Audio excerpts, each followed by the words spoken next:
You know what? Never has there been a more important time than now for doing collaboration and people coming together.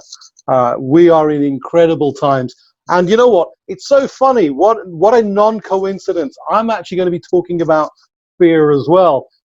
So I could have partnered up with Shadi, and we could have done 14 or what is it, 16 minutes between us. I want to talk about fear. Right now, we're in a time where fear is on its 10x. You know, it's like there's a competition for fear, as if they're, who can be more fearful than the person next door? Who can be more fearful? You know, I was out in the supermarkets, and imagine if I'm at the till, we call it the till in the UK, where you pay, and there's an elderly gentleman. He's sort of only got one or two items. I've got a lot of items. He's behind me. I've tapped him on the shoulder to say, "Sir, would you like the space in front of me?" And he's almost attacked me.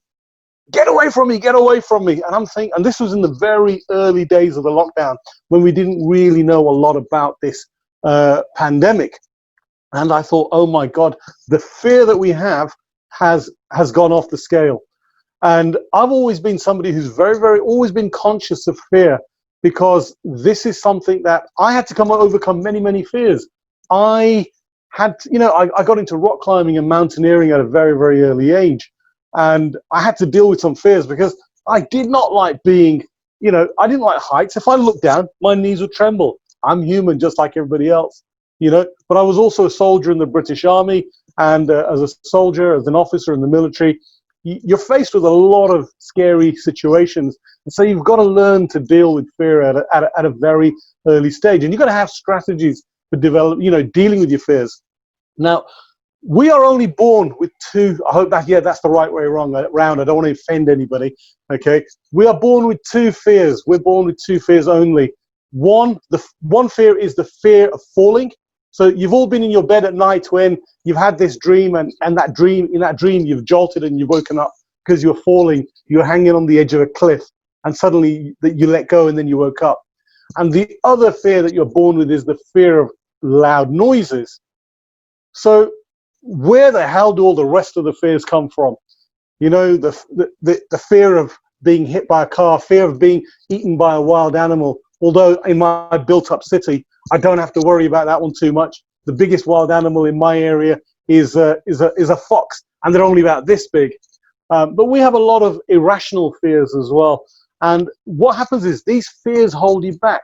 Now, I've dealt with my fears perhaps a little too well, to the point where my wife gets annoyed with my lack of anxiety and my lack of fear. I've lost my business and lost everything on 2 occasions. So that means literally down to 0 to pennies in the pocket. And my wife is absolutely berserker with me because I show no fear, I show no anxiety, I show no distress. Because I just think it's part of life, and what you can do once, you can do again. So what's happening is that we are being indoctrinated with fears. We are being controlled. We're being programmed into fears. There are fears that we have that we definitely didn't have, growing up as children. I remember as a child, maybe up until I was about 14 or 15, we had large trees in the back garden. I would climb those trees right to the top, 100-foot trees, and we'd jump from tree to tree.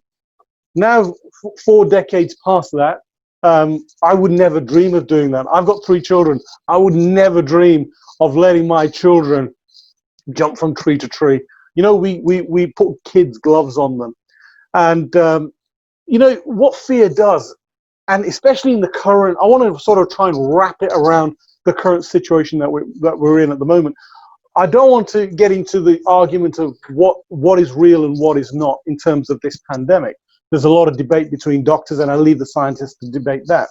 But what I want to talk about is that when you live in a state of fear, just because there are negative situations going around you doesn't mean you have to live in that state of fear to complement it. A lot of people think, wow, we've got this pandemic. I better really be scared. Okay, because what that does is it lowers your immune system. It lowers your vibration. This is stuff that I learned from Vikki, by the way, because until I met Vikki, I didn't know what vibration was, and the energy and the earth and sort of being in sync and synchronicity. These are things that genuinely, I'm not saying it because Vicky's here, these are things that I hadn't really heard before. And, you know, my background was business. And I thought, what the hell has all this got to do with anything? And you know what? Right now, in the current situation that we're in, it has all come forward and it's all come into play. And I'm surrounded by people who I think, you know, are living in fear. I still get on and do my thing. I still do my business. I still run my business, and I haven't allowed it to get in the way.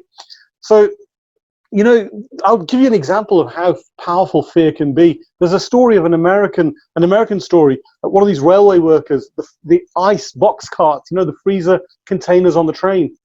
His job was to clean it. He got locked inside. Somebody shut the door whilst he was cleaning it. In the morning, they found him dead, frozen to death, but the freezer wasn't on.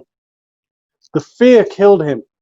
He felt that in his mind, he knew that I'm stuck in an ice box. I must now freeze. And guess what? They found him all huddled up with all the symptoms of somebody who's frozen to death. And he wasn't frozen. He just died from the fear.